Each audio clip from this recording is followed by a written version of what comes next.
महादेव सभी को।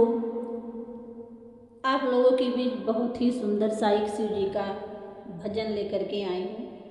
पूरा सुनना और कैसा लगा कमेंट बॉक्स में बताना। हमें भी अपना प्यारा आशीर्वाद देना।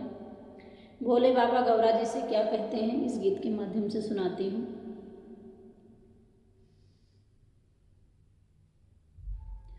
याद करा गौरा कुंवार रहलियो, याद करा गौरा कुंवार रहलियो, नैहर में पूजा हमार कइलो, नैहर में पूजा हमार कइलो, नैहर में पूजा हमार कइलो। बाग बगैचा से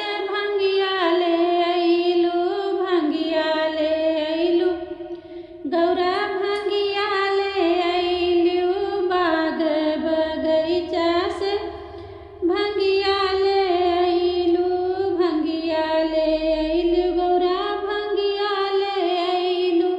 रगरी रगरी पूजा हमार कइलू, भंगिया से पूजा हमार कइलू, नैहर में पूजा हमार कइलू। याद करा गौरा कुंवार रहलू, नैहर में पूजा हमार कइलू, नैहर में पूजा हमार कइलू।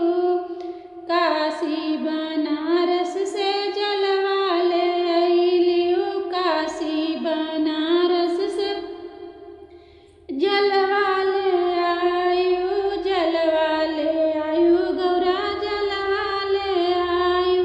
जलवा से चरण हमार धोवलू, जलवा से चरण हमार धोवलू, नैहर में पूजा हमार कइलू, नैहर में पूजा हमार कइलू। चंदन घिस घिट कटोरी उठवलियो, चंदन घिस घिस कटोरी उठवलू, चंदन से टीका हमार कइलू, चंदन से टीका हमार कइलू, गौरा नैहर में पूजा हमार कइलू।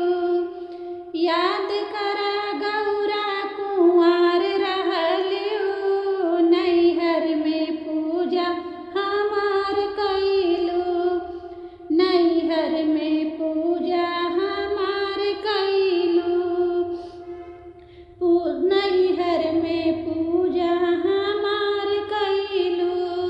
सोने की थाली में आरती सजवलियो, सोने की थाली में आरती सजवलियो, आरती से पूजा सुबह शाम कइलू, आरती से पूजा सुबह शाम कइलू, गौरा तीज बरतिया हमार रखलियो, गौरा तीज